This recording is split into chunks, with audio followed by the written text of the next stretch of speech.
Praise the lord. బాగున్నారా? ఈ కాలం వాక్యాన్ని చదివారా? ముక్కరించి దేవుని సన్నిధానంలో గడిపారా?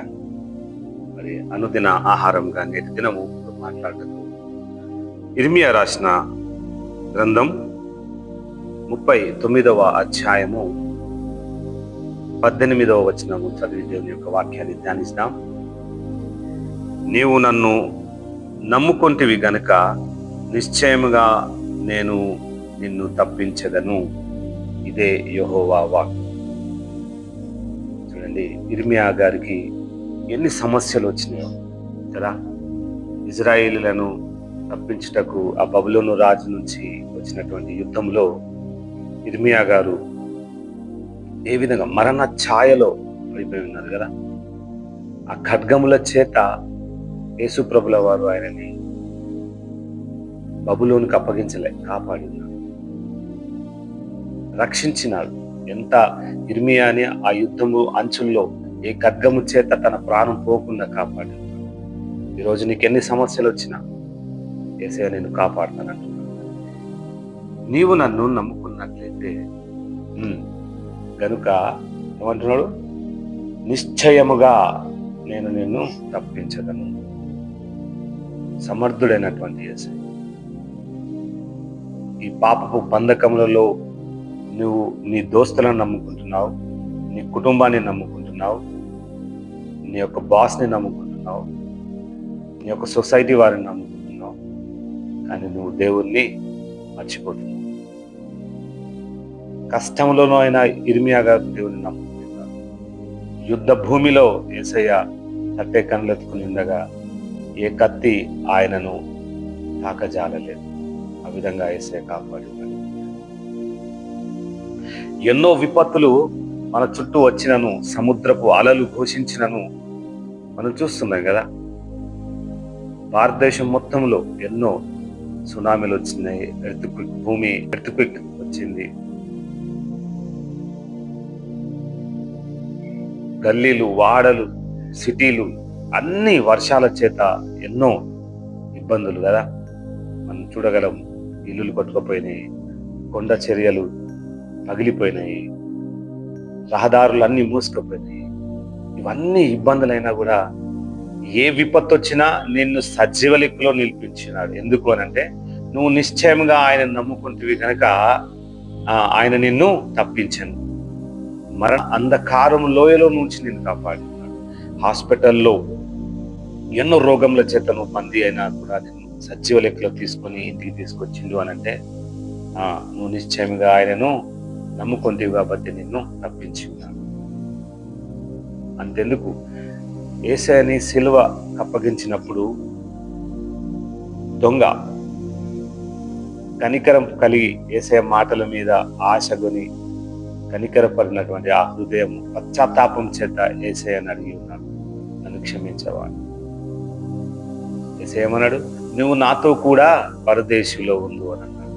అది ఆయన ఆశీర్వాదిస్తే, ఆయన తప్పిస్తే, మరణము నుంచి, పాతాళపు బంధకములో నుంచి నరకము ఊబిలోకి వెళ్ళుచున్నటువంటి ఆ దొంగను పశ్చాత్తాపం చేత యేసయ్యను నమ్ముకున్నాడు కాబట్టి ఆయన అక్కడి నుంచి విడిపించి పరలోక రాజ్యంలో స్థానం ఇచ్చినాడు కదా.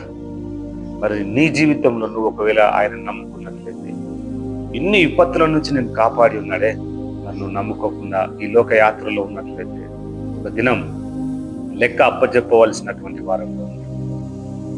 దొంగ హృదయం ఎట్లా పశ్చాత్తాపం చేత యేసు ప్రభుల దిక్కు తిప్పి ఉన్నాడో, నీ హృదయం కూడా తిప్పుటకు ఆయన కనికరం కలిగినటువంటి దేవుడు కదా.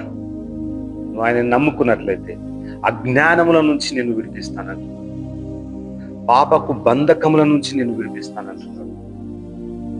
ఆయన ఏమై ఉన్నాడు? దయా దాక్షిణ్య పూర్ణుడై నీ మీద దయ కలిగినటువంటి దేవుడు. రా యేసు ప్రభుల దావాలి దగ్గరికి రా. మరణము నిన్ను భయపెట్టినను, ఇక డాక్టర్స్ హోప్ లేరమ్మా, తీసుకెళ్ళండి మీ కుటుంబ సభ్యులకు ఒకసారి చివరిగా చూపెట్టుకోనండి, ఒక నెల ఉన్నాడు, ఒక 10 రోజులు గ్యారెంటీ లేదన్నది బాధపడుతున్నావా? లేదు.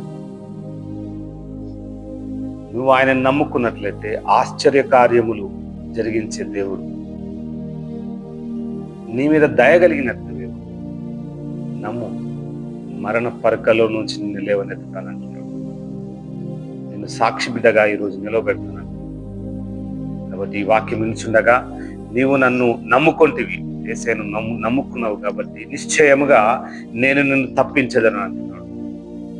ఈరోజు ఎన్ని ఇబ్బందులు వచ్చినా నేను తప్పిస్తానంటున్నాడు. ఈరోజు ఎన్ని విపత్తుల గుండా నువ్వు వెళ్తున్నావో, ఎన్ని అనారోగ్యత గుండా వెళ్తున్నావో నేను తప్పిస్తానంటున్నాడు. మంచి ఆరోగ్యం ఇస్తానంటున్నాడు. ఇదే యెహోవా వాక్కు. ఇర్మియాకు తోడైన దేవుడు, శిలువ మీద దొంగకు తోడైన దేవుడు, నిత్య రాజ్యం ఇచ్చినటువంటి దేవుడు నిన్ను ప్రేమించటకు నీ దగ్గరకు వచ్చినాడు. యేసయ్యని విశ్వసించి ఆయన నమ్ముకున్నట్లయితే నీకు గొప్ప మేలు, పరలోక రాజ్యముని ఇస్తానంటున్నాడు. ఇంటి కృప మనందరికీ దేవుడు దయచేయగా ప్రార్థన చేసుకున్నాం. స్తోత్రములు నాయన ప్రభా, కృపా సత్య సంపన్నుడా నీకే వందనాలు. మా ప్రధాన యాజకుడా నీకే వందనాలు. మా దయా దాక్షిణ్యములు కలిగిన దైవమా నీకే స్తోత్రములు తండ్రి.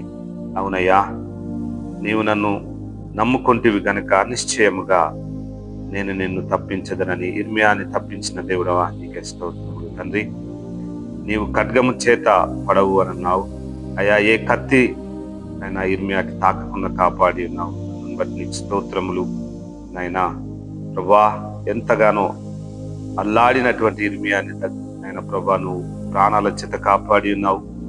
నాయన పాపపు ఊబిలో పడుతున్నటువంటి దొంగను కూడా నాయన పశ్చాత్తాపం చేత హృదయాన్ని కడుక్కొని నీ తట్టే కళ్ళెత్తుకొని ఉండగా నేడు నాతో కూడా పరదేశంలో ఉండు అని అయా దొంగని ప్రేమించిన దైవమా నీకే స్తోత్రం ప్రభా. మేమందరము పాపులమేనయ్యా, నీ సన్నిధానంలో గోజాడుచున్నాం తండ్రి. గడిచిన కాలంలో ఎన్నో విపత్తుల గుండా మేము వెళ్ళి ఉండగా మమ్మల్ని కాపాడి ఉన్నావు. ఎన్నో యాక్సిడెంట్ గుండా మేము వెళ్ళిచుండగా మమ్మల్ని కాపాడి ఉన్నావు. ఎన్నో నాయన ప్రభా మరణ ఛాయలు కలిగినటువంటి రోగముల చేత మేము వెళ్ళుచుండగా మమ్మల్ని బలపరిచినావు. యేసయ్యా నీకే స్తోత్రం నాయన ప్రభా. మీ యొక్క కనికర హస్తము మా మీద ఉంచిన విధానాన్ని బట్టి నీకు వందనాలు, స్తోత్రాలు నాయన. నాయన ప్రభా, మమ్మల్ని తప్పించిన విధానాన్ని బట్టి నీకు స్తోత్రం. ఈ మాటలు ఈ వాక్యములు వించుండగా నాయన పిల్లలనేమి పెద్దలనేమి కుటుంబంనేమి నాయన ప్రభా వారిని దీవించండి. విపత్తుల గుండా తప్పించిన విధానాన్ని బట్టి వందనాలు, స్తోత్రాలు తండ్రి ప్రభా. నాయన వారి జీవితంలో గొప్ప మేలు చేత తృప్తిపరచమని ఈరోజు బయలుదేరుచుండగా ప్రతి విషయంలో నాయన ప్రభా విజ్ఞాపనల చేత నిన్ను ఆశ్రయించుచుండగా అయా కోర్టు విషయంలో కానీ నాయన ప్రభా కేసు విషయంలో కానీ నాయన పోలీస్ స్టేషన్ విషయంలో కానీ వారికి వెంటాడుతున్నటువంటి విపత్తుల నుంచి నాయన వారిని విడిపించమని తప్పించమని ఈరోజు నీ సాక్షి బిడ్డలుగా నిలబెట్టుకోను నజరేయుడైన నమ్మదగిన యేసు నామమున అడిగి వేడుకొంచున్నాము తండ్రి. ఆమేన్. Praise the lord.